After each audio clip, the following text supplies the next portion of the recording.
Russia ते Ukraine की जंग जारी है।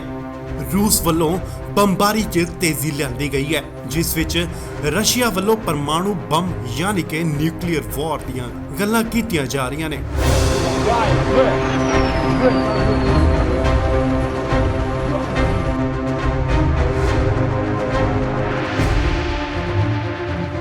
की होवेगा जे परमाणु अटैक होया?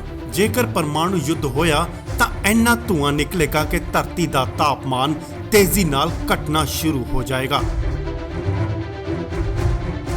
दुनिया के 10% थावां ते सूरज की रोशनी नहीं पवेगी।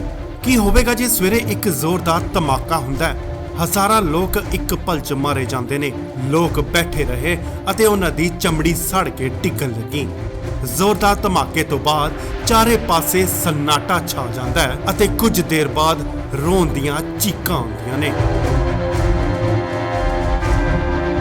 जी हाँ, अगस्त 1945 विच कुछ अजिहा ही होया सी। दूजे विश्व युद्ध दौरान अमेरिका ने जापान दे हिरोशिमा ते नागासाकी उत्ते परमाणु हमले कीते सी। ये हमले इन्ने जबरदस्त सन कि कुछ मिनटां विच हज़ारां ते लखां लोग मारे गए।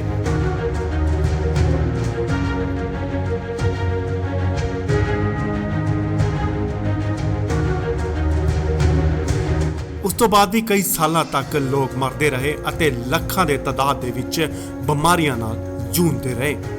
रूस अते यूक्रेन विचाले चल रही जंग च परमाणु जंग का खतरा फिर वध गया। हालांकि लड़ाई हुण लगभग एक मोड़ ते है, पर खतरा टलिया नहीं। अमेरिका समेत पश्चिमी देश यूक्रेन की मदद कर रहे हैं अते रूस के राष्ट्रपति व्लादिमीर पुतिन पहला ही चेतावनी दे चुके हैं कि जेकर कोई भी बाहरों आया तो उसनूं भी यह नतीजा भुगतना पएगा।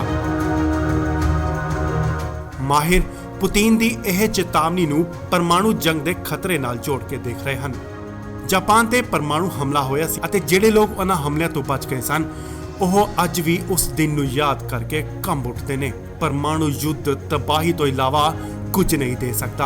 आओ एक झात मारिए, जेकर परमाणु युद्ध हुंदा है तां की होवेगा। स्विट्जरलैंड की एक संस्था ICAN के मुताबिक एक परमाणु बम एक झटके विच लखां लोकां नूं मार देवेगा।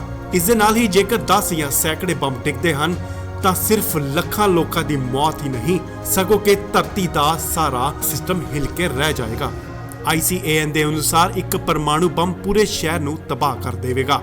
उधर माहिरां दा कहना है कि जेकर अज दे समय विच बहुत सारे परमाणु हथियारां दी वरतों कीती जांदी है तां इस विच करोड़ां लोग मारे जाणगे। उन्हां कहा कि जेकर अमेरिका अते रूस विचकार कोई भी वड्डी परमाणु जंग शुरू हो जाती है तां मरण वालियां दी गिनती 10 करोड़ पार कर जाएगी।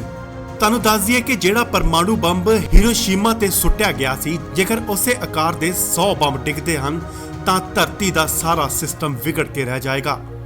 ਅਜਿਹੇ ਹਮਲੇ ਵਿੱਚ ਜਲਵਾਯੂ ਪ੍ਰਣਾਲੀ ਅਤੇ ਖੇਤੀਬਾੜੀ बुरी तरह प्रभावित होवेगी। जिवें कि आपां सारे जानते हैं, इस समय दुनिया ग्लोबल वार्मिंग नाल जूझ रही है, पर परमाणु युद्ध कारण धरती का तापमान तेजी नाल डिगना शुरू हो जाएगा। अजिहा इसलिए क्योंकि यह हमलिਆਂ नाल इन्ना धुआं निकलेगा जो कि धरती की सतह ते जम जाएगा।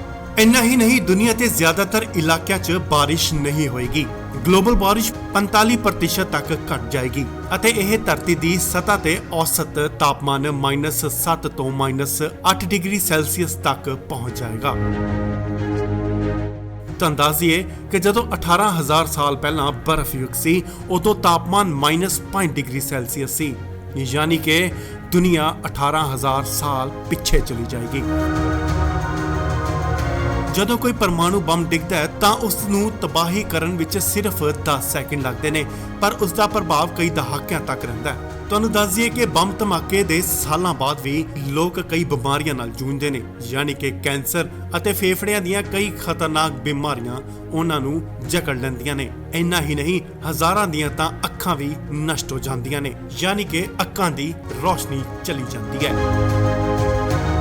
इंडोस टीवी के माध्यम राही असी अरदास करते हैं कि यह जंग जल्द ही खत्म होवे अते दुनिया भर दे विच अमन शांति बनी रहे। Bureau report, Indos TV, Australia.